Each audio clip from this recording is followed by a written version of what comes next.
Hey guys, how are you all. मेरा नाम है रमनदीप सिंह। स्वागत है आपका मेरे चैनल एएफएलएम के अंदर। एंड गाइस, आज हम स्टार्ट करने जा रहे हैं CS executive as well as CS professional वाले स्टूडेंट्स के लिए अमेंडमेंट्स।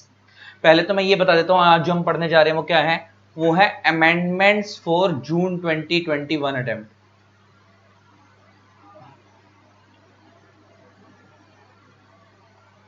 अमेंडमेंट्स फॉर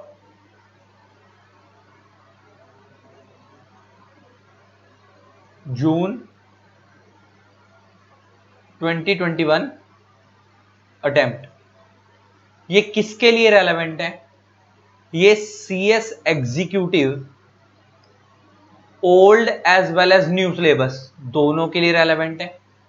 प्लस ये सीएस प्रोफेशनल ओल्ड सिलेबस जिनके पेपर में एडवांस कंपनी लॉ था, एसीएल था, ये उनके लिए भी रेलेवेंट है। एक्चुअल में तुम्हें बता देता हूं, न्यू सिलेबस में ना, तुम जब मेरे से भी अमेंडमेंट पढ़ोगे इसमें तुम्हें कुछ चैप्टर सेटिंग अप के भी दिखेंगे। एक्चुअल में क्या होता था, जैसे ओल्ड सिलेबस में types of company, memorandum of association, article of association, ये कुछ चैप्टर ऐसे होते थे जो ओल्ड सिलेबस में कंपनी लॉ में होते थे। और न्यू सिलेबस में ये वाले चैप्टर कहां चले गए हैं? सेटिंग अप के अंदर। तुम्हारा सेटिंग अप की अमेंडमेंट भी यहीं कवर हो जाएंगी, न्यू सिलेबस वालों की। प्लस कंपनी लॉ की तो होंगी, और जो ओल्ड सिलेबस वाले उनकी कंपनी लॉ की कवर हो जाएंगी, और जो सीएस प्रोफेशनल एसीएल वाले उनकी भी कवर हो जाएगी। इधर जो आप मेरे से अमेंडमेंट पढ़ोगे, वो अमेंडमेंट आप मेरे से पढ़ोगे लास्ट आपको पता होगा पेपर से 6 महीने पहले तक की अमेंडमेंट एप्लीकेबल होती है। तो इधर जो तुम मेरे से अमेंडमेंट पढ़ोगे लास्ट 31 दिसंबर 2021 तक की अमेंडमेंट तुम मेरे से पढ़ोगे। अब 31 दिसंबर 2021 तक की, सॉरी 31 दिसंबर 2020 तक की। और ये कहां से 31 दिसंबर 2020 तक की है? 1 जुलाई 2020 से लेकर 31 दिसंबर 2020 तक की। पिछले 6 महीने की अमेंडमेंट मैं तुम्हारे को कराऊंगा, लास्ट 6 मंथ्स की अमेंडमेंट में तुम्हारे को कराऊंगा। मतलब एक तो पहली बात समझने वाली क्या है कि तुम्हारे पेपर से 6 महीने पहले तक की अमेंडमेंट आती है। 6 महीने पहले गैप डाल दो तो 6 महीने पहले गया तो 31 दिसंबर तक की अमेंडमेंट आएंगी। और कहां तक की आएंगी? मैं कौन सी करा रहा हूं? पिछले 6 महीने तक की करा रहा हूं। अच्छा, मैं पिछले 6 महीने तक की क्यों करा रहा हूं? ऐसा नहीं है कि जो इससे पहले अमेंडमेंट आ चुकी है वो रेलेवेंट नहीं है, वो हर बार हम करवाते ही हैं 6-6 महीने की। जैसे एग्जांपल लेके बात करें, जिन बच्चों ने अभी दिसंबर 20 अटेम्प्ट दिया था, जिन्होंने अभी पहले दे दिया था दिसंबर 20 अटेम्प्ट, उधर उन वाले बच्चों के लिए अमेंडमेंट रेलेवेंट थी 30 जून तक की। तो 1 जनवरी 2020 से लेकर 30 जून 2020 तक की अमेंडमेंट दिसंबर 2020 अटेम्प्ट के लिए रेलेवेंट थी, और वो मैंने ऑलरेडी पिछली बार चैनल पे करवा दी थी। तो इसलिए वो वाली अमेंडमेंट मैं दोबारा नहीं करवा रहा। तुम्हारे को मैं कब से लेकर कब तक की करवा रहा हूं? 1 जुलाई 2020 से लेकर 31 दिसंबर 2020 तक की। ऐसा नहीं है कि जो उससे पहले अमेंडमेंट आई थी वो रेलेवेंट नहीं है, वो भी है, लेकिन वो मैं नहीं करा रहा क्योंकि मैं तुम्हें सिर्फ लास्ट 6 मंथ्स कह रहा हूं, क्योंकि वो ऑलरेडी कराई हुई है। अब मैं बताने के जा रहा हूं, जिन बच्चों के पास मेरी कंपनी लॉ की सेकंड एडिशन बुक है, जिन लोगों के पास मेरी कंपनी लॉ की सेकंड एडिशन बुक है, उन बच्चों को खाली, उन वाले बच्चों को खाली ये वाली अमेंडमेंट करनी है मेरे पास से 1 जुलाई 2020 से लेकर 31 दिसंबर 2020 तक की, जो जून 21 की रेलेवेंट है। उससे पहले वाली अमेंडमेंट उनकी बुक में कवर है। और जिन बच्चों के पास मेरी थर्ड एडिशन बुक है, कंपनी लॉ की थर्ड एडिशन बुक है, उन बच्चों को तो कोई भी अमेंडमेंट इसमें से करनी नहीं है, सारी की सारी अमेंडमेंट बुक में कवर है। उसमें तो ये वाली भी कवर है, ये वाली भी, उनको तो कोई भी एक्स्ट्रा नहीं करनी, सारी की सारी ही बुक के अंदर कवर है। सेकंड और थर्ड एडिशन का मैंने एक ये फर्क बता दिया। दूसरी बात, अगर कोई बच्चे ऐसे जो फेल हो चुके हैं, तो उन बच्चों को ये वाली, जिनका पहले अटेम्प्ट अभी दिया था जो अब फेल हो गए हैं, तो उनको ये वाली तो करनी है। ये वाली तो जो ये 1 जुलाई 2020 से लेकर 31 दिसंबर 2020 तक वाली है, जो जून 21 के लिए रेलेवेंट है। प्लस अगर उनके पास उससे पहले से कई अटेम्प्ट से फेल होते आ रहे हैं, तो भाई तुम देख लेना, तुम्हारे पास अगर ये वाली तुम्हारी बुक में कवर ना हो तो तुम ये वाली भी कर लेना, मेरे चैनल पर डली हुई है। ठीक, अब मैं अमेंडमेंट स्टार्ट करने जा रहा हूं। अच्छा, मेनली तुम्हारे को जो 6 महीने की अमेंडमेंट कराऊंगा 1 जुलाई 2020 से लेकर 31 दिसंबर 2020 तक की, इसमें आप मेजरली दो चीजें पढ़ोगे। एक तो जितने भी न्यू रूल्स या सर्कुलर्स वगैरह आए वो पढ़ोगे, प्लस दूसरा जो आप पढ़ोगे वो पढ़ोगे companies amendment act 2020, companies amendment act 2020, companies amendment act 2020 पढ़ोगे तुम। दूसरी चीज, एक चीज तुम्हें नॉलेज के लिए बता दूं, कंपनीज अमेंडमेंट एक्ट 2020 जो है, इसको लाने का लॉजिक क्या था? इस कंपनीज अमेंडमेंट एक्ट 2020 को लाने के दो लॉजिक थे, जो तुम अभी मेरे से पढ़ने वाले भी मैं स्टार्ट कराऊंगा। कंपनीज अमेंडमेंट 2020 के प्रोविजंस। इस कंपनीज अमेंडमेंट एक्ट 2020 को लाने के दो लॉजिक थे। एक तो इन्होंने कुछ न्यू प्रोविजंस इंसर्ट करे अमेंडमेंट के थ्रू, न्यू प्रोविजंस इंसर्ट करें अमेंडमेंट के थ्रू, प्लस इन्होंने क्या करा है, डीक्रिमिनलाइजेशन ऑफ ऑफेंसेस, डीक्रिमिनलाइजेशन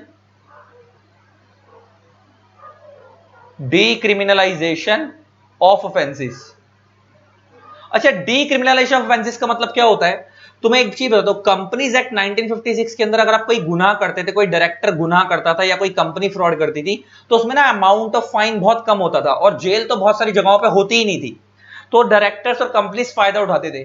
तो उसको चेंज करने के लिए, डायरेक्टर्स में डर बिठाने के लिए, कंपनीज में डर बिठाने के लिए, ताकि वो लोग फ्रॉड ना करें, कंपनीज एक्ट 2013 आया था, जिसको बहुत स्ट्रिक्ट बनाया गया, जिसमें जेल, जगह जगह जेल डाल दी गई, जगह जगह लाखों रुपए में फाइन रिड्यूस कर दिया गया। पहले हजारों में होता था, थाउजेंड्स में होता था, अब लैक्स में होने लग गया, फिर करोड़ों रुपए तक के फाइन भी डाले नए वाले कंपनी एक्ट में। फिर लेटर ऑन सरकार को रियलाइज हुआ कि यार हमने ना बहुत ज्यादा स्ट्रिक्ट बना दिया नए वाले कंपनी एक्ट 2013 को। फिर वो लेटर ऑन धीरे धीरे बहुत सारे सेक्शंस की पेनल्टी कम करते गए। ऐसा नहीं कि कंपनी एक्ट 1956 वाली कर दी, लेकिन बहुत सारी कम कर दी। तो फिर कंपनीज अमेंडमेंट 2015 आया, उसमें कुछ पेनल्टीज को कम करा गया। फिर कंपनीज अमेंडमेंट 2017 आया, फिर थोड़ी और कम करी गई पेनल्टी। फिर कंपनीज अमेंडमेंट 2019 आया, फिर कुछ सेक्शंस में से पेनल्टी को कम किया गया। फिर अब कंपनीज अमेंडमेंट 2020 आया, फिर जिधर से और कुछ सेक्शंस की पेनल्टी को कम करा गया। तो अभी इधर कंपनी अमेंडमेंट 2020 में डीक्रिमिनलाइजेशन का मतलब होता है बहुत सारे सेक्शन से पेनल्टी हटाई दी है, और बहुत सारे सेक्शंस में ऐसा करा है कि जेल हटा दिए, खाली फाइन लेंगे। और बहुत सारे सेक्शन में ऐसा भी करा है कि फाइन जो था उसका अमाउंट कम कर दिया, कि पहले 1 लाख लेते थे तो 50,000 लेंगे, एग्जांपल ऐसे लेके। तो इसका मतलब तो समझ आता होगा, डीक्रिमिनलाइजेशन का मतलब होता है कि पेनल्टी हटा देना या पेनल्टी का अमाउंट कम कर देना वगैरह। जेल, जिसमें से बहुत सारे सेक्शन में से इंप्रिजनमेंट हटा दी गई है, खाली फाइन तक रख दिया। इसका मतलब सेक्शन को क्रिमिनल से सिविल बना दिया गया, इसलिए नाम भी क्या है, डीक्रिमिनलाइजेशन।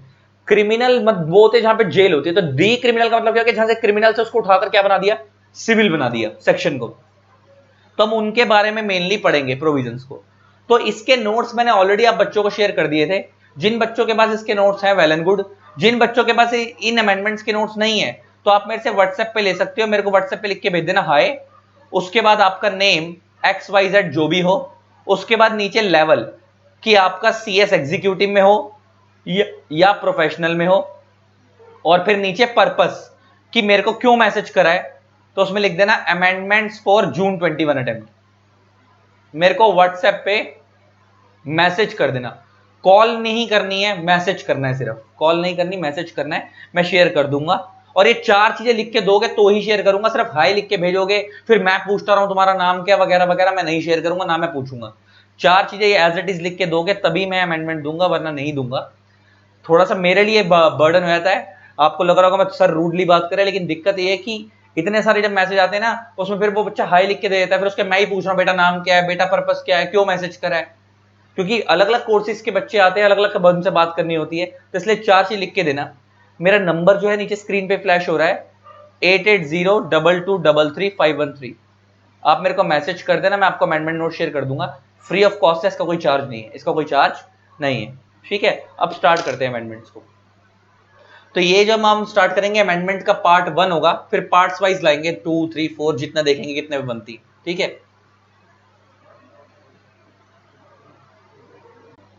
तो भाई स्टार्ट करते हैं। आप टाइप्स ऑफ कंपनीज में आपकी अमेंडमेंट आई है लिस्टेड कंपनी की डेफिनेशन के अंदर। अच्छा, लिस्टेड कंपनी, आपको पता है लिस्टिंग क्या होता है? Listing is a kind of permission which is given by the stock exchange to the companies, ताकि वो अपनी ट्रेडिंग कर सकें, फ्री ट्रांसफरेबिलिटी के लिए, है ना, फ्री ट्रेडेबिलिटी के लिए, ताकि इजीली शेयर्स खरीदे बेचे जा सके। That is listing. आपको पता होगा कि मैं थोड़ा सा बेस लेके चल रहा हूं, फिर मैं पढ़वाऊंगा। हमारे इंडिया में 2 तरीके की कंपनीज होती हैं, प्राइवेट या पब्लिक।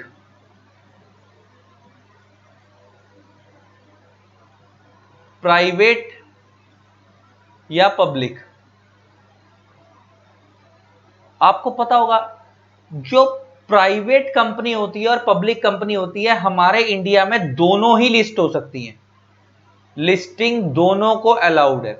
बहुत सारे टीचर गलत पढ़ाते हैं कि खाली पब्लिक कंपनी लिस्ट होती है, प्राइवेट भी लिस्ट हो सकती है, उसको भी अलाउड है, ये चीज याद रखना। ठीक, लिस्टिंग दोनों का अलाउड है। बस फर्क क्या है, प्राइवेट कंपनी के अंदर आपने एक चीज पढ़ी थी, प्राइवेट कंपनी की डेफिनेशन में, प्राइवेट कंपनी की डेफिनेशन दी गई थी सेक्शन 2 क्लॉज 68 में। वहां आपने एक चीज पढ़ी थी, restrict the right to transfer its shares, restrict the right to transfer its shares. इसका मतलब प्राइवेट कंपनी के शेयर्स के ट्रांसफर होने पे रिस्ट्रिक्शन है। इसका मतलब इसको दूसरी भाषा में बोलूं तो प्राइवेट कंपनी के शेयर्स फ्रीली ट्रांसफरेबल नहीं होते, आप इजीली खरीद बेच नहीं सकते, उसके लिए पहले डायरेक्टर्स की परमिशन लेनी पड़ती है और आर्टिकल्स वगैरह पावर होनी चाहिए। वो जब मैं डिटेल में पढ़ाता हूं वहां पे प्राइवेट कंपनी में, तो मैंने उसके ऊपर बात की हुई है। तो बेसिकली प्राइवेट कंपनी के शेयर्स ट्रांसफर होने पर रिस्ट्रिक्शन होती है, फ्रीली ट्रांसफरेबल नहीं होते। तो अगर हम उसको स्टॉक एक्सचेंज पे लिस्ट करवा देंगे शेयर्स को, तो फिर तो वो फ्रीली ट्रांसफरेबल हो जाएंगे। इसलिए प्राइवेट कंपनी के शेयर्स की लिस्टिंग नहीं होती, प्राइवेट कंपनी के शेयर्स की लिस्टिंग नहीं होती।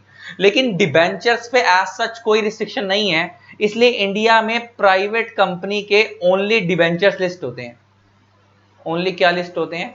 डिबेंचर्स लिस्ट होते हैं, शेयर्स लिस्ट नहीं होते। और पब्लिक कंपनी के शेयर्स, जब मैं शेयर बोलूं तो सब कुछ आ गया, इक्विटी प्लस प्रेफरेंस और डिबेंचर्स सब कुछ लिस्ट होता है। इसको सब कुछ लिस्ट कराना अलाउड है। अच्छा, अगर मैं तुम्हारे को इसलिए इसका प्रूफ भी दिखा देता हूं कि इंडिया में प्राइवेट कंपनी लिस्ट होती है नहीं होती, तुम्हारे को मैं दिखा भी देता हूं। ये लो, पहले एक बेस समझा रहा हूं, फिर डेफिनेशन को पढ़ेंगे। बॉम्बे स्टॉक एक्सचेंज की साइट पे जाते हैं, बीएससी की साइट पे। यहां हम गए बॉम्बे स्टॉक एक्सचेंज की साइट पे, तो यहां सर्च कर लो। देखो तुम अगर प्राइवेट, यहां अगर देखो साइड में क्या लिखा हुआ है, इक्विटी, तो इसका मतलब इक्विटी में अगर तुम कंपनी का नाम डालोगे तो सिर्फ देखो लिमिटेड वर्ड लिखोगे तो बहुत सारी पब्लिक कंपनी आ जाएंगी जो बड़ी हुई हैं। अगर तुम यहाँ पे प्राइवेट लिमिटेड लिखोगे तो कोई आएगी ही नहीं, प्राइवेट लिखोगे तो कोई कंपनी नहीं आएगी, नहीं आएगी ना, नो मैच फाउंड। क्यों? क्योंकि प्राइवेट कंपनी की इक्विटी लिस्ट नहीं होती। लेकिन मैं थोड़ा सा नीचे लेके जाता हूं, private equity, derivatives, mutual funds, debts. जब मैं डेट पे आऊंगा या अदर्स में डिबेंचर्स वगैरह, मैंने तुम्हारे को बताया प्राइवेट कंपनी के ट्रेड होते हैं, लिस्ट होते हैं। तो जब मैं प्राइवेट कंपनी के डिबेंचर्स पे आया, तो अगर मैं यहां प्राइवेट लिखूंगा तो बहुत सारी कंपनियां आ जाएंगी। ये देखो, GMR enterprises private limited, GMR enterprise private limited की बड़ी सारी डिटेल दिखा रहा है यहाँ पे, इनकी क्या क्या चीज लिस्टिंग है, ऐसे एंड सो ऑन। ये नीचे देखो, नीचे आ रही है alpha Corp development limited private limited वगैरह वगैरह। तो मतलब एक चीज समझ आई कि प्राइवेट, अच्छा बीएसए पे तो खाली उन्हीं की डिटेल आएगी जो लिस्टेड है, तो इसका मतलब प्राइवेट कंपनी के डिबेंचर लिस्ट होते हैं, इक्विटी लिस्ट नहीं होती। तुम्हारे को यहाँ पे दिखा दिया कि बहुत सारी कंपनियों की लिस्ट है, यहाँ पे तुम्हें दिख जाएगी जब तुम सर्च करोगे जो लिस्टिंग होती है जिनकी। अब यह हो गई बात खत्म, लिस्टिंग समझाया पहले तो होती किसकी है। अब हम आगे बढ़ते हैं, तो इसका प्राइवेट और पब्लिक दोनों लिस्ट होती है। बड़े ध्यान सुनना, ये तो पहले वाली डेफिनेशन थी, listed company means a company. अच्छा, जब मैं बोलूं अ कंपनी, तो इसका मतलब जब मैं बोलूं कंपनी, तो कंपनी का मतलब दोनों आ गई, प्राइवेट भी पब्लिक भी। इसने कोई स्पेसिफिकली थोड़ी लिखा प्राइवेट कंपनी या पब्लिक कंपनी, इसने सिर्फ कंपनी लिख के छोड़ दिया। इसका मतलब दोनों आ गई, प्राइवेट भी और पब्लिक भी। तो listed company means a company means private public दोनों, which has any of its securities listed। अब यहां से जब लाइन पढ़ते हैं ना, any of its security listed, तो इसको देख के तो ये निकल के आता है मन में, एनी का मतलब तो फिर कोई भी सिक्योरिटी। जैसे देखिए ना, एक शब्द होता है शेयर, एक वर्ड होता है शेयर, एक वर्ड होता है शेयर और एक वर्ड होता है सिक्योरिटी। दोनों में फर्क समझ आता है? शेयर एक स्मॉलर टर्म है, सिक्योरिटी एक वाइडर टर्म है। जब मैं बोलूं शेयर, तो शेयर का मतलब है equity share plus preference share. लेकिन जब मैं बोलूं सिक्योरिटी, तो सिक्योरिटी में सब कुछ आ गया, equity shares, preference shares, debentures वगैरह वगैरह। तो इसके अंदर सब कुछ आ जाएगा। जब मैं बोलूं शेयर, तो शेयर मींस खाली इक्विटी शेयर प्रेफरेंस शेयर। जब मैं बोलूं सिक्योरिटी, तो सिक्योरिटी के अंदर सब कुछ आ गया, equity share preference share debenture सब कुछ आ गया। तो यहां पे वर्ड आ रहा है सिक्योरिटी, तो इससे ना बच्चा कंफ्यूज होता है, बड़ा ध्यान से सुनना। जब यहां वर्ड आया सिक्योरिटी, तो इसने बोला लिस्टेड कंपनी मींस एक ऐसी कंपनी जिसकी कोई भी सिक्योरिटी लिस्टेड है। अच्छा बड़े ध्यान सुनना, अगर वो पब्लिक कंपनी है तो उसकी कोई भी सिक्योरिटी लिस्ट हो सकती है। पब्लिक कंपनी है तो उसकी कोई भी सिक्योरिटी लिस्ट हो सकती है, शेयर भी, equity share preference share debenture कुछ भी लिस्ट हो सकता है। लेकिन अगर वो प्राइवेट कंपनी है तो उसके तो खाली डिबेंचर लिस्ट होते हैं। अब बच्चा ना इस लाइन से कंफ्यूज होता है, any of it security listed means अगर एनी ऑफ इट सिक्योरिटी लिखा तो फिर तो, और यहां पे वर्ड कंपनी है, तो फिर तो प्राइवेट हो या पब्लिक हो दोनों के लिए कोई भी सिक्योरिटी लिस्ट हो जानी चाहिए, equity share preference share debenture. तो प्राइवेट को खाली डिबेंचर क्यों अलाउड है? क्योंकि तो आप खाली इस चीज को पढ़ रहे हो, आप खाली सिंगल इफेक्ट दे रहे हो, आप इसको लिंक करके नहीं पढ़ रहे। जब मैं तुम्हारे को प्राइवेट कंपनी की डेफिनेशन पढ़ाऊंगा, जरा आप देखो, तुम्हारे को मैं अभी पढ़ा नहीं रहा यहां पे, सिर्फ एक लिंक कर रहा हूं चीज। जब मैं प्राइवेट कंपनी की डेफिनेशन खोलूंगा तो प्राइवेट कंपनी की डेफिनेशन में एक चीज देखो, जैसे ही मैंने प्राइवेट कंपनी की डेफिनेशन खोली, ये रही, तो प्राइवेट कंपनी की डेफिनेशन में क्लियर कट लिखा हुआ है restrict the right to transfer its shares, security नहीं है, वर्ड क्या शेयर्स। तो इसका restrict the transfer shares means private company का शेयर फ्रीली ट्रांसफरेबल है ही नहीं। तो अगर मैं इस लाइन को इग्नोर कर दूं, प्राइवेट कंपनी की डेफिनेशन को इग्नोर कर दूं, तो मेरे को समझ आता है, तो मेरे को देख के लग रहा है कि हाँ भाई, अगर मैं प्राइवेट कंपनी की डेफिनेशन को इग्नोर कर दूं तो फिर तो मेरे को लगता है कि हाँ भाई कोई भी सिक्योरिटी लिस्ट हो सकती है, प्राइवेट और पब्लिक की, दोनों की, कोई भी शेयर डिवेंचर कुछ भी, भले प्राइवेट और पब्लिक हो। लेकिन जब मैं इसका कंबाइन इफेक्ट 2 क्लॉज 68 से लिंक करके पढ़ता हूं तो 2 क्लॉज 68 क्लियर कट मना करता है कि प्राइवेट कंपनी के शेयर फ्रीली ट्रांसफरेबल नहीं है, और अगर हमने उनकी लिस्टिंग करा दी तो फिर तो फ्रीली ट्रांसफरेबल हो जाएंगे। इसलिए प्राइवेट कंपनी के शेयर्स की लिस्टिंग नहीं होती, क्योंकि 2 क्लॉज 68 में मना है फ्री ट्रांसफरेबिलिटी को रोके, फ्री ट्रांसफरेबिलिटी पे रोक लगाई हुई है। इसीलिए खाली प्राइवेट कंपनी के डिबेंचर लिस्ट होते हैं, इक्विटी लिस्ट नहीं होती। और पब्लिक कंपनी के ऊपर एज सच कोई रोक होती नहीं है, इसलिए उसके शेयर डिबेंचर सब कुछ लिस्ट होता है। एक तो हो गई ये बात। अब मैं नीचे आता हूं, अब ये जो प्रोवाइडेड दैट डला हुआ है ना, ये चीज ऐड हुई है, ये चीज क्या हुई है, ऐड हुई है, ये पहले नहीं थी, ये अब ऐड हुई है, यही अमेंडमेंट है, यही अमेंडमेंट है। क्या अमेंडमेंट है, बड़ा ध्यान से देखना। Provided that, provided means exception, exception किसके ऊपर वाले प्रोविजन की, such class of companies, such class of companies which have listed, जो ऑलरेडी लिस्ट है और इंटेंड टू लिस्ट, या अभी लिस्टिंग करवाने की उनकी इच्छा है, अभी अनलिस्टेड है लेकिन उनकी इच्छा है कि वो लिस्टिंग करवा लें, दो बातें वही, विच हैव लिस्टेड जो ऑलरेडी लिस्टेड है, और विच इंटेंड टू लिस्ट जिनकी इच्छा है कि अभी लिस्टिंग करवाना चाह रहे हैं। सच क्लास ऑफ सिक्योरिटीज, कौन सी सिक्योरिटीज है वो भी बताई नहीं गई है आगे। As may be prescribe in consultation with the SEBI, आगे shall not be considered as listed company. बड़ी खतरनाक चीज है, मतलब वो ये कह रहा है, कंपनी अमेंडमेंट 2020 में एक प्रोविजन लाया गया जिसमें यह कहा गया कि फ्यूचर में हम ऐसी कंपनी बता सकते हैं और इस टाइप की सिक्योरिटी बता सकते। पहले तो बात तो उन्होंने ये नहीं बताई कि कौन सी कंपनी, उन्होंने लिख दिया सच क्लास ऑफ कंपनी। तो वो कौन सी क्लास ऑफ कंपनी डिपेंड करेगा, हो सकता है वो ऐसा कोई क्राइटेरिया बना दें कि एक कंपनी की अगर इतनी पेड अप शेयर कैपिटल है या वो इतनी छोटी कंपनी है और वो लिस्टिंग कर रहे हैं, तो ऐसे वो क्लास किसी भी बेस पे बना सकते हैं, पेड अप के बेस पे, टर्नओवर के बेस पे क्राइटेरिया रख सकते हैं। तो कह रहा है सच क्लास ऑफ कंपनी जो अपनी लिस्टिंग ऑलरेडी करा के बैठी है या कराने जा रही है, और सच क्लास ऑफ सिक्योरिटी, वो क्लास ऑफ सिक्योरिटी भी क्या होगी वो उन्होंने भी बताई नहीं है। अगर वो सेबी से कंसल्ट करते हैं तो भले ही वो लिस्टिंग करवा लें, तब भी वो लिस्टेड कंपनी नहीं मानी जाएगी, तब भी वो लिस्टेड कंपनी नहीं मानी जाएगी। इसका मतलब नॉर्मली तो हम ये समझते हैं कि अगर किसी कंपनी की एक बार कोई भी सिक्योरिटी की शेयर डिवेंचर की लिस्टिंग होगी तो वो लिस्टेड है, लेकिन वो कह रहा है कि फ्यूचर में हम कोई ऐसी कंपनियां बता सकते हैं और ऐसी सिक्योरिटियां बता सकते हैं कि अगर वो वाली कंपनियों ने उस वाली सिक्योरिटीज को इशू करा जो हम बता रहे हैं, तो उस केस में भले ही वो लिस्टिंग करा लें तब भी वो लिस्टेड कंपनी नहीं मानी जाएगी। बेसिकली ऐसा कंसेप्ट क्यों रखा होगा तो मैं समझाता हूं। तो एक बार तुम समझ आता हो, अगर एक बार कंपनी लिस्ट हो गई और वो लिस्टेड मानी गई तो उसको सेबी के लॉज भी फॉलो करने पड़ते हैं और सेबी के रूल्स बहुत स्ट्रिक्ट होते हैं। तो ये आने वाले टाइम पे लोग क्या करेंगे, छोटी मोटी कंपनीज को बाहर कर देंगे जो लिस्टिंग करवा रही हैं किसी पर्टिकुलर रीजन की वजह से, लेकिन वो लिस्टेड के अगर उनको लगता है कि कंप्लायंसेस बियर नहीं कर सकती या कोई इस तरीके की सिक्योरिटी इशू कर रही है जिसकी अभी फ्री ट्रांसफरेबिलिटी करने की जरूरत नहीं है, तो उस केस में भले उसकी लिस्टिंग हो जाए स्टिल उसे लिस्टेड नहीं माना जाएगा, ऐसे कहना चाह रहा है वो। और तो मैं एक चीज नॉलेज के लिए बता दूं, वो बता भी दी गई है कौन सी है, रूल भी आ चुका है। अच्छा जब भी देखो, जब भी लिखा हो ना वर्ड एज में भी प्रिस्क्राइब, ये चीज याद रखना, पूरे कंपनी लॉ में जब भी वर्ड आएगा एज में भी प्रिस्क्राइब, तो प्रिस्क्राइब का मतलब है prescribe by ministry of corporate affairs, prescribe by ministry of corporate affairs. और मिनिस्ट्री ऑफ कॉर्पोरेट अफेयर्स कैसे प्रिस्क्राइब करेगी, in the form of rules, rules बनाकर। तो इसमें इस बेसिकली इस प्रोवाइजो से ये निकल के आ रहा था कि आने वाले टाइम पे, इसको अगर दूसरे तरीके समझो तो इसका एनालिसिस ये निकल के आ रहा था कि अगर आने वाले टाइम पे ministry of corporate affairs rule बनाकर कुछ ऐसी कंपनियों को बाहर कर दे जो, और कुछ उसमें बता दे कि अगर ये वाली कंपनी ये वाली सिक्योरिटी को लिस्ट कराएगी तो वो लिस्टेड नहीं मानी जाएगी सेबी से परमिशन लेके, तो वो नहीं मानी जाएगी, फिर वो बाहर हो जाएगी उस क्राइटेरिया से। तो इसका मतलब ये निकल के आया। तो ये एक्सेप्शन में क्यों आया कि नॉर्मली तो प्रोविजन ये जनरल प्रोविजन तो ये एक्सेप्शन में इसलिए हो गया, प्रोवाइडेड का मतलब क्या था एक्सेप्शन, जनरल रूल की एक्सेप्शन इसलिए हो गया कि जनरल रूल तो ये कि अगर आपने एक बार अपनी सिक्योरिटी को लिस्ट करा लिया तो लिस्ट करवाते ही आप लिस्टेड मान लिए जाओगे। एक्सेप्शन क्या है कि अगर सेंट्रल गवर्नमेंट रूल के थ्रू कोई कंपनी बता दे कि ये वाली कंपनी अगर ये वाली सिक्योरिटी लिस्ट कराएगी तो लिस्ट कराने के बाद भी लिस्टेड नहीं मानी जाएगी, तो नहीं मानी जाएगी। वो कौन सी होगी वो रूल में बताया जाएगा, और वो रूल में बता दिया गया, लेकिन वो रूल बाद में आया था तो वो आपके जून 2021 अटेम्प्ट के लिए रेलेवेंट नहीं है, तो इसलिए अभी मैं तुम्हारे को वो रूल नहीं पढ़ा रहा। ये तुम्हारे टाइप्स ऑफ कंपनी में छोटी सी अमेंडमेंट आई थी लिस्टेड कंपनी को लेके, ये मैंने तुम्हें बता दी। अब हम एमओए की अमेंडमेंट को देखेंगे क्या है। तो गाइस अब हम कर रहे हैं एमओए की अमेंडमेंट्स। इसमें पहली अमेंडमेंट आई है रेक्टिफिकेशन ऑफ नेम में सेक्शन 16 में। अच्छा, रेक्टिफिकेशन ऑफ नेम सेक्शन 16 में क्या है, देखो दो चीजें होती हैं, एक होता है चेंज ऑफ नेम, एक होता है rectification of name. Change of name और रेक्टिफिकेशन ऑफ नेम में दोनों में फर्क समझ आता है। चेंज ऑफ नेम और रेक्टिफिकेशन ऑफ नेम में फर्क क्या होता है, चेंज ऑफ नेम का जो पहली बात तो चेंज ऑफ नेम के ऊपर सेक्शन 13 के प्रोविजंस लगते हैं और वहां पे आपको स्पेशल रेजोल्यूशन पास करना होता है, और रेक्टिफिकेशन ऑफ नेम के ऊपर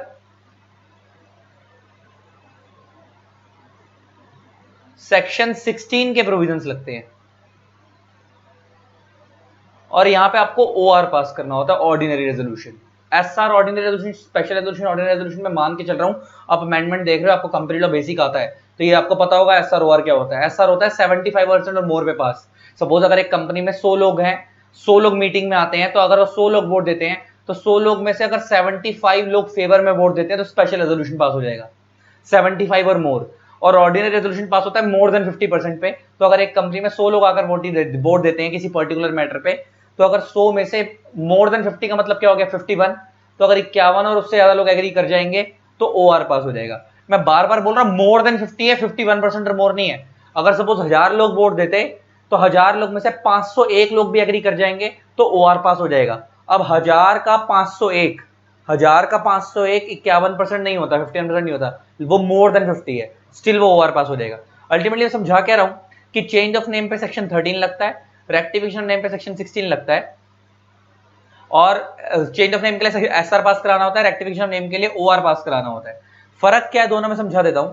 फर्क ये है कि चेंज ऑफ नेम के अंदर आप अपनी मर्जी से नाम चेंज कर रहे हो, और रेक्टिफिकेशन ऑफ नेम वाले केस के अंदर आप अपनी मर्जी से नाम चेंज नहीं कर रहे, सेंट्रल गवर्नमेंट का ऑर्डर आया है, सेंट्रल गवर्नमेंट का ऑर्डर आया है कि आपकी कंपनी का नाम किसी और कंपनी के नाम से सिमिलर है, आप इस नाम को चेंज करो। वैसे प्रैक्टिकली ना आज के डेट में चीज हो नहीं पाती आसानी से, क्योंकि आज के डेट में अगर आप सिमिलर नाम आपका किसी और नाम से होगा ना तो वो आपको नाम मिलता ही नहीं है। लेकिन बाय चांस अगर किसी के पास पहले से कोई ऐसा नाम था, या बाय चांस सेंट्रल गवर्नमेंट को कभी भी लगता है कि आपका नाम सिमिलर है, गलती से दे दिया, तो उस केस में सेंट्रल गवर्नमेंट का आपको ऑर्डर आ जाएगा कि आप नाम चेंज करो, तो उसके 3 महीने में आपको चेंज करना पड़ेगा। विद इन 3 मंथ्स में आपको क्या करना पड़ता है, नाम चेंज करना पड़ता है। अब बड़े ध्यान से सुनना, सेंट्रल गवर्नमेंट का ऑर्डर नाम चेंज करने के लिए आपको इस सेक्शन में 2 बार आता है। 2 बार कब कब आता है, या तो सेंट्रल गवर्नमेंट को खुद ही लग रहा है, खुद लग रहा है कि आपकी कंपनी का नाम किसी और कंपनी के नाम से सिमिलर है, तो आपको वो नाम चेंज करना चाहिए, तो वो आपको खुद ही नोटिस भेज देंगे, तो नोटिस आने के 3 महीने में आपको नाम चेंज करना है। दूसरा तरीका ये होता है कि इस ऑर्डर आपको सेंट्रल गवर्नमेंट ही दे रही है, दोनों ही केस में ऑर्डर आपको सेंट्रल गवर्नमेंट ही देगी। दूसरा तरीका ये होता है कि मान लो कोई रजिस्टर्ड प्रोप्राइटर है, मान लो कोई पर्सन है, मान लो एक पर्सन है मिस्टर एक्स, इसका कोई प्रोडक्ट है, इसने उस प्रोडक्ट के ऊपर ट्रेडमार्क ले रखा है और उसने उस ट्रेडमार्क को रजिस्टर करवा रखा है। क्या करवा रखा है, रजिस्टर। जैसे हर किसी का ना अपना ट्रेडमार्क होता है, जैसे एग्जांपल ऑडी की 4 चूड़ियां, उसका ट्रेडमार्क है ना। कोका कोला को जो कोका कोला वो लिखते हैं, वो लिखना ही ट्रेडमार्क है। तो ट्रेडमार्क ऐसा नहीं कि किसी खाली सिंबल पे मिलेगा, वो आप कोई वर्डिंग पे लेना चाहो, आपको जिससे वो बिकता है, फ्रूटी जो लिखते हैं वो उनका ट्रेडमार्क है ना। इसके अलावा अगर वो पेप्सी का वो जो ब्लू वाला और वो रेड वाला सर्कल बना होता है वो उनका ट्रेडमार्क है। तो हर किसी का अपना अपना ट्रेडमार्क है ना। तो आपका कोई ट्रेडमार्क है और मान लो आपने उस ट्रेडमार्क से अपना नाम लिख लिया, जैसे आपको पता होगा 24/7 एक शॉप है ना, तो उनका वो ट्रेडमार्क है। तो जैसे अलग अलग कंपनी, मैकडॉनल्ड्स का वो एम बोर्ड का ट्रेडमार्क, और मैकडॉनल्ड जो पूरा नाम है वो भी उन्होंने उस पर भी ट्रेडमार्क ले रखा है। तो आप नाम पे भी ले सकते हो, सिंबल पे भी ले सकते हो ट्रेडमार्क। तो पहला तरीका तो ये है कि ये वाला पहला केस तो ये है कि सेंट्रल गवर्नमेंट को खुद ही लग रहा है, सुओ मोटो मींस अपनी इच्छा से। एक केस तो ये हो गया सेंट्रल गवर्नमेंट सुओ मोटो का मतलब होता है अपनी इच्छा से।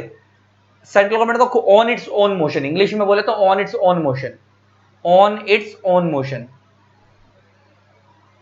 अपनी इच्छा से। हिंदी में बोले तो अपनी इच्छा से। अगर सेंट्रल गवर्नमेंट को अपनी इच्छा से लगता है कि भाई देख के कि हाँ भाई ये नाम तो किसी और नाम से सिमिलर है, और वो उस केस में सेंट्रल गवर्नमेंट क्या कर सकती है, उस कंपनी को ऑर्डर दे सकती है। मान लो कंपनी है ए लिमिटेड, तो उसको ऑर्डर दे सकती है कि भाई तुम अपना नाम चेंज करो। तो जैसे सेंट्रल गवर्नमेंट का ऑर्डर आएगा उसके 3 महीने में उनको अपना नाम चेंज करना होगा। दूसरा तरीका होता है कि आपका नाम किसी दूसरी का किसी बंदे के ट्रेडमार्क से सिमिलर है। आपने जो अपनी कंपनी का नाम रखा है उस कंपनी का नाम किसी और बंदे ने एज अ ट्रेडमार्क रजिस्टर करवा रखा है, तो वो बंदे को पता लगा कि उस बंदे को जैसे ही पता लगा कि भाई इस कंपनी ने तो मेरा नाम चोरी कर लिया, मेरे ट्रेडमार्क को कॉपी करके अपनी कंपनी का नाम रख लिया है, तो वो बंदा अगर आपके अगेंस्ट सेंट्रल गवर्नमेंट पे कंप्लेंट करना चाहे तो वो भी कर सकता है। इसको हम बोलते हैं कि रजिस्ट्री, इस ट्रेडमार्क का प्रोप्राइटर है, इस ट्रेडमार्क का मालिक ये है, तो इसको हम बोलेंगे कि रजिस्टर्ड प्रोप्राइटर ने कंप्लेंट करी है। इसे हम क्या बोलेंगे? रजिस्टर्ड प्रोप्राइटर ऑफ ट्रेडमार्क ने कंप्लेंट करी है। रजिस्टर्ड प्रोप्राइटर ऑफ ट्रेडमार्क ने कंप्लेंट करी है आपके अगेंस्ट कि भाई इस कंपनी ने मेरे ट्रेडमार्क को कॉपी करके अपनी कंपनी का नाम रखा है, तो इस कंपनी को बोलो कि ये नाम चेंज करे। तो उस केस में सेंट्रल गवर्नमेंट अगेन आपको ऑर्डर देगी नाम चेंज करने के लिए। और अब यहां पे अमेंडमेंट आई है, तो उस केस में क्या होता था कि पहले क्या होता था कि सेंट्रल गवर्नमेंट जब रजिस्टर्ड ट्रेडमार्क ऑर्डर दे, रजिस्टर्ड प्रोप्राइटर की कंप्लेंट पे अगर सेंट्रल गवर्नमेंट ऑर्डर देती थी तो उस केस में आपको विद इन 6 मंथ्स नाम को चेंज करना होता था, विद इन 6 मंथ्स पहले करना होता था। तो दो बातें निकल के आई हैं कि एक है कि अगर आपको सेंट्रल गवर्नमेंट खुद ऑर्डर दे रही है अपने पास से, अगर उसको लग रहा है कि आपका नाम किसी और कंपनी के नाम से सिमिलर है, तो आपको 3 महीने में नाम चेंज करना होता था सेंट्रल गवर्नमेंट का ऑर्डर आने के। और अगर आपके अगेंस्ट कोई दूसरा बंदा कंप्लेंट कर रहा है सेंट्रल गवर्नमेंट को और सेंट्रल गवर्नमेंट अब आपको ऑर्डर दे रही है कि अपना नाम चेंज करो, तो अब आपको 6 महीने में करना होता था। अल्टीमेटली ऑर्डर आपको सेंट्रल गवर्नमेंट ही देगी नाम चेंज करने के लिए कि इस नाम को रेक्टिफाई करो, ठीक करो। चेंज बोलना भी गलत रहेगा, रेक्टिफाई करो, ठीक करो। लेकिन फर्क क्या दोनों केस में कि पहले वाले केस में सेंट्रल गवर्नमेंट खुद अपने पास से भेज रही है, उनको लग रहा है कि हाँ भाई सिमिलर है, हमने गलत नाम दे दिया। दूसरे वाले केस में वो किसी की कंप्लेंट करने के बेस पे दे रही है आपको, किसी रजिस्टर्ड प्रोप्राइटर ट्रेडमार्क ऑनर के कंप्लेंट करने के बेस पे आपको ऑर्डर भेज रही है। तो नॉर्मल जब वो खुद ऑर्डर भेजती है 3 महीने में नाम चेंज करना होता था। अगर रजिस्टर्ड प्रोप्राइटर के रिक्वेस्ट करने के बाद आपको सेंट्रल गवर्नमेंट ऑर्डर देती है तो 6 महीने में नाम चेंज करना होता था। तो उस 6 महीने वाली लिमिट को चेंज करके 3 महीने कर दिया है।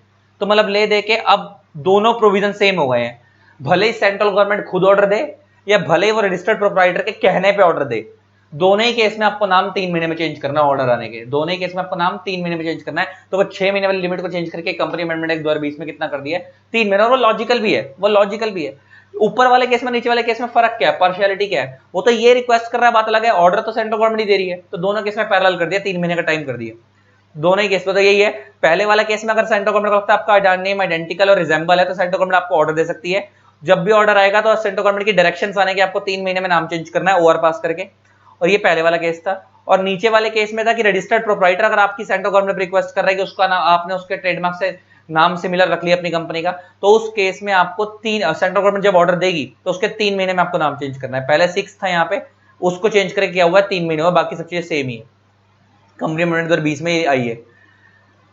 इसके बाद ये एक पॉइंट डाला नीचे, क्या एक ये नया सेक्शन 16(3) एक ये डाला गया। क्या इस सेक्शन 16(2) में तो कुछ भी नहीं है। 16(2) में तो यही है कि अगर आपने एक बार जब अपना नाम रेक्टिफाई कर लिया तो उसके 15 दिन में तुम आरओसी को बताओगे कि हाँ भाई मैंने नाम चेंज कर लिया है, और साथ में जो सेंट्रल गवर्नमेंट ने ऑर्डर दिया था उस ऑर्डर की कॉपी लगाकर भेजोगे। वरना आरओसी को कैसे पता लगेगा कि तुमने नाम चेंज कर लिया है? क्योंकि नॉर्मली तो नाम चेंज करने के लिए आपको आरओसी के पास आप सेक्शन 13 में अप्लाई करते हो कि आप नाम चेंज करना चाहते हो, लेकिन यहाँ आप नाम चेंज थोड़ी कर रहे हो, आप तो रेक्टिफाई कर रहे हो मजबूरी में। तो उस केस में सेंट्रल गवर्नमेंट के ऑर्डर पे, और सेंट्रल गवर्नमेंट यहाँ पे कौन है? RD, regional director.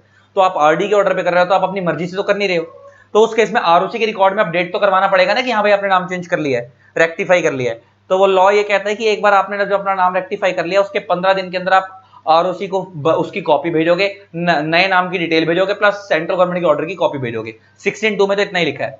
16(3) इंपॉर्टेंट है, जो ये अमेंड हुआ है। ये क्या बोलता है?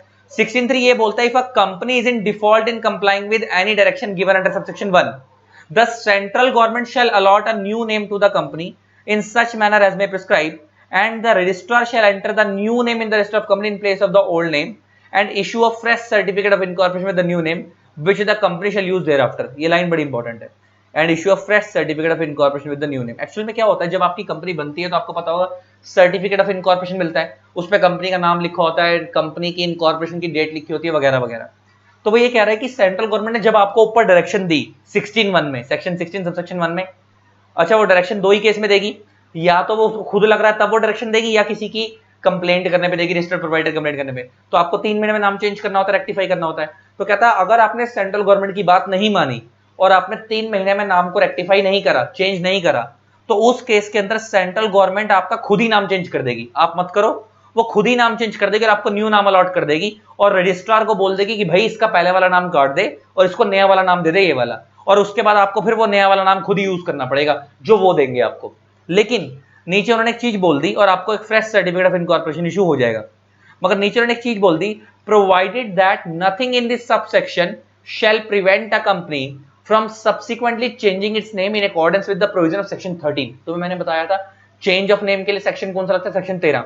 तो ये बता रहा है कि इस subsection, this subsection means section 16 subsection 3, section 16 subsection 3 में जो सेंट्रल गवर्नमेंट ने आपका नाम चेंज कर दिया है आपसे बिना पूछे आपकी, क्योंकि आपको तो उसने मौका दिया था ना 3 महीने में नाम रेक्टिफाई करवा के कोई अपने हिसाब से सही वाला रख लो, लेकिन अगर आपने उनकी बात उस टाइम पे नहीं मानी और ढंग से नाम को रेक्टिफाई नहीं करा तो और सेंट्रल गवर्नमेंट ने आपको अपनी मर्जी से नया नाम दे दिया, तो उस केस के अंदर अगर आप जो सेंट्रल गवर्नमेंट ने आपको अपनी मर्जी से नया नाम दिया है, अगर आप उस नाम को चेंज करना चाहते हो तो कह रहा है कोई दिक्कत नहीं, आप कर सकते हो, आप सेक्शन 13 के प्रोविजंस फॉलो करने पड़ेंगे। लेकिन आपको क्या करना पड़ेगा, सेक्शन 13 के प्रोविजंस फॉलो करने पड़ेंगे। आपको सेक्शन 13 मैंने बता ही दिया था, सेक्शन 13 में आप जब भी नेम चेंज करते हो तो आपको क्या पास करवाना पड़ता है, स्पेशल रेजोल्यूशन पास करवाना पड़ता है, ये रहा।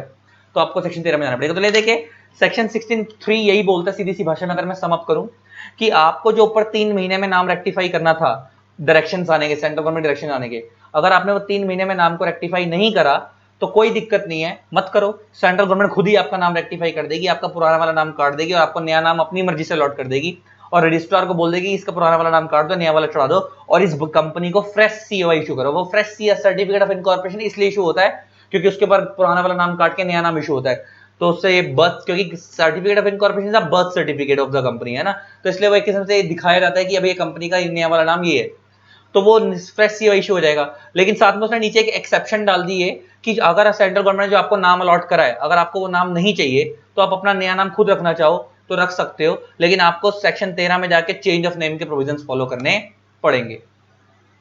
बस ये सिर्फ इतना ही बता रहा था। ये हो गया खत्म कंपनी अमेंडमेंट 2020 सेक्शन, ये वाली अमेंडमेंट खत्म हो गई। नेक्स्ट अमेंडमेंट आई है ऑल्ट्रेशन ऑफ कैपिटल क्लॉज में, सेक्शन 61 में, ऑल्ट्रेशन ऑफ कैपिटल क्लॉज के अंदर सेक्शन 61 में ये सिर्फ इतना ही बोलता है, तो मैं समझाता हूं मैं। ऑल्ट्रेशन ऑफ कैपिटल क्लॉज जैसे एग्जांपल आप कंपनी के ऑथराइज शेयर कैपिटल इंक्रीज करना चाहते हो वगैरह वगैरह, तो सेक्शन 61 लगता है। मैं उसके बारे में तो डिटेल में बात नहीं करूंगा यहाँ पे, सिर्फ अमेंडमेंट को समझाऊंगा क्या अमेंडमेंट आई है। सेक्शन 64 ये बोलता है, सेक्शन 64 ये बोलता है कि जब भी कोई कंपनी अपने कैपिटल क्लॉज को ऑल्टर करेगी, जब भी कोई कंपनी अपने कैपिटल क्लॉज को ऑल्टर करेगी तो उस कंपनी को ऑर्डिनरी रेजोल्यूशन पास करवाना पड़ेगा। क्या पास कराना पड़ेगा, ओआर, और साथ में उसको एक फॉर्म फाइल करना पड़ेगा आरओसी को, फॉर्म नंबर SH7 फाइल करना पड़ेगा आरओसी को, कितने दिन में, with in 30 days of passing OR, with in 30 days of passing OR. ये जब ओआर पास करा उसके 30 दिन में आरओसी को with in 30 days of passing OR एक फॉर्म फाइल करना पड़ेगा, कौन सा, SH7, और उस SH7 के अंदर ओआर की कॉपी लगाकर आप आरओसी को भेजोगे ताकि आरओसी के रिकॉर्ड में अपडेट हो जाए कि आपने कैपिटल क्लॉज में ऑल्ट्रेशन करी है। अब अमेंडमेंट कहां आई है, बड़े ध्यान से सुनना। पहले तो वो यही बता रहा है कि कंपनी ऑल्ट्रेशन करेगी तो ओआर पास होगा वगैरह वगैरह। नीचे क्या आता है जरा देखना, सेक्शन 64 सबसेक्शन, देखो ये ना अमेंडमेंट सेक्शन 64 में आई है, 61 में नहीं आई। एक्चुअल में क्या है, 61 में कैपिटल क्लॉज को ऑल्टर करने की बात की गई है, लेकिन जब आप कैपिटल क्लॉज को ऑल्टर कर लोगे उससे उसके लिए जो फॉर्म फाइल करना है SS7, वो फॉर्म फाइल करने वाली बात सेक्शन 64 में लिखी गई है। कहां लिखी गई है, सेक्शन 64 में। तो तुम जो पढ़ोगे मेरे से वहां पढ़ोगे 64। तो अब बेसिकली कैपिटल क्लॉज जो ऑल्टर होता है वो 61 में होता है, ये चीज याद रखना, कैपिटल क्लॉज ऑल्टर 61 में होगा, लेकिन उसके जो फॉर्म जो जाएगा SS7 वो वाली बात 67 में, फॉर्म वो SS7 जाएगा वो कहां पे लिखी हुई है, SS7 वाली बात 64 में लिखी हुई है, लेकिन कैपिटल क्लॉज ऑल्टर के प्रोविजंस कहां पे डले हुए हैं, सेक्शन 61 में। तो सेक्शन 64 सबसेक्शन 1 ये बोलता है कि जो भी कंपनी ऑल्टर करती है तो रेजोल्यूशन पास करने के 30 दिन के अंदर उनको आरओसी को एक फॉर्म फाइल करना है with in 30 days of passing resolution. कौन सा फॉर्म, SH7। ये तो 64(1) में लिखा हुआ है। अब 64(2) आया है, अमेंड हुआ है, 64(2) अमेंड हुआ है। और ये अमेंडमेंट क्या आई है, ये थोड़ा सा ये चीज गलत लिखी हुई है, फॉरवर्ड काट देना, और एक ये जो यहाँ पे ब्रैकेट बना हुआ इसे काट देना। ये अमेंडमेंट क्या आई है, where any company fails to comply with the provision of subsection 1, subsection 1 यही वाला है, और सबसेक्शन 1 ये बोलता है कि जब भी कोई कंपनी कैपिटल क्लॉज ऑल्टर करती है उसके 30 दिन में उनको SS7 फाइल करना है। तो कहता है अगर कोई कंपनी सबसेक्शन 1 की रिक्वायरमेंट फुलफिल नहीं करती। इसका मतलब क्या, अगर वो कंपनी 30 दिन के अंदर फॉर्म नंबर SS7 फाइल नहीं करती, such company and every officer of the company who is in default shall be liable to a penalty of 500 rupees for each day during which such default continues, subject to maximum 5 lakh rupees, subject to maximum 5 lakh rupees in case of company and 1 lakh rupees in case of officer in default। मान लो, ध्यान से सुनना, इसका दो बातें हुई। ये जो बात लिखी है, ये जो बात लिखी हुई है 30 डेज वाली, ये वाली बात की 30 डेज में फॉर्म नंबर SS7 फाइल करना है with in 30 days passing over, ये लिखी हुई है बात सेक्शन 64 सबसेक्शन 1 में। सेक्शन 64 सबसेक्शन 2 ये बोलता है कि अगर आपकी कंपनी ने फॉर्म नंबर SS7 30 दिन में फाइल नहीं करा, तो आपकी कंपनी पे और जो उसका ऑफिसर इन डिफॉल्ट है, मतलब मेन बंदा जिसके ऊपर ड्यूटी थी फॉर्म फाइल करने की, जिसने फॉर्म फाइल नहीं करा, उसके ऊपर 31st डे से पेनल्टी लगनी शुरू हो जाएगी। 31st डे से पेनल्टी लगनी शुरू हो जाएगी, और वो पेनल्टी कितनी लगेगी, ₹500 फॉर ईच डे। और ये दोनों पे लगेगी, कंपनी पे भी ऑफिसर डिफॉल्ट पे भी। मतलब सपोज मान लो एक कंपनी एक्स लिमिटेड, और मान लो उसका एक डायरेक्टर है मिस्टर एक्स, ये उस कंपनी का डायरेक्टर है, इस डायरेक्टर की ड्यूटी थी ये फॉर्म फाइल करने की, तो 500 रुपए रोज के हिसाब से इस कंपनी को भी पे करना है, और 500 रुपए रोज के हिसाब से इस डायरेक्टर पे भी पे करना है, दोनों को करना है। लिखा है ना, company and every officer is in default, दोनों को एंड है, तो कंपनी भी जुर्माना भरेगी, वो भी तो एक किस्म से रोज 1000 रुपए जुर्माना लगता चला जाएगा। लेकिन मैक्सिमम कितना लगेगा, कह रहा है कंपनी के ऊपर मैक्सिमम लगेगा 5 लाख तक, और जो ऑफिसर इन डिफॉल्ट है, डायरेक्टर को हम ऑफिसर इन डिफॉल्ट बोल देते हैं क्योंकि मेन ड्यूटी इसकी तो ऑफिसर इन डिफॉल्ट ये हो गया। इस डायरेक्टर के ऊपर जो मैक्सिमम जुर्माना लगेगा वो लगेगा 1 लाख तक। मतलब सपोज तुम मान लो कि तुम्हारा डिले करते करते पर डे के हिसाब से 500 बनते हुए इतना डिले हो गया कि वो 1 लाख रुपए से भी अमाउंट क्रॉस हो गया इंडिविजुअल के केस में, तो कह रहा है हम अगर 1 लाख से क्रॉस कर गए तो हम लास्ट 1 लाख तक ही लेंगे, कोई बात नहीं। और अगर वो कंपनी का केस और कंपनी का रोज का 500 रुपए जुड़ता उड़ता उन्होंने इतना डिले कर दिया कि 5 लाख से भी क्रॉस कर गया, लेकिन हम लास्ट खाली कितना लेंगे उनसे, 5 लाख लेंगे। तो ले दे के कंपनी से हम मैक्सिमम 5 लाख तक की पेनल्टी लेंगे, 500 रोज के हिसाब से लेंगे मैक्सिमम 5 लाख तक, और इंडिविजुअल्स हम 500 रोज के हिसाब से लेंगे लेकिन मैक्सिमम 1 लाख तक लेंगे अगर हमने 30 दिन में फॉर्म फाइल नहीं करा तो। SS7 यही थे amendment alteration of capital clause में। बस next prospectus and allotment of securities वाले चैप्टर की अमेंडमेंट है, इसको अगली वीडियो में करेंगे, नेक्स्ट पार्ट में करेंगे। आज के लेक्चर में यहीं तक रखते हैं। आई होप आपका लेक्चर अच्छा लगा होगा। इसी तरीके से वीडियोस को प्यार देते रहे। Keep loving, keep supporting. Thanks a lot, bye bye. And हाँ, जिन लोगों ने अभी तक चैनल को सब्सक्राइब नहीं करा, सब्सक्राइब कर देना, साथ में बेल आइकन को प्रेस कर देना ताकि आपको मेरे न्यू वीडियोस की नोटिफिकेशन मिलती रहे। साथ में इस वीडियो के नीचे मेरे टेलीग्राम चैनल का लिंक है, उसको भी ज्वाइन कर लेना। ठीक, चलो टाटा।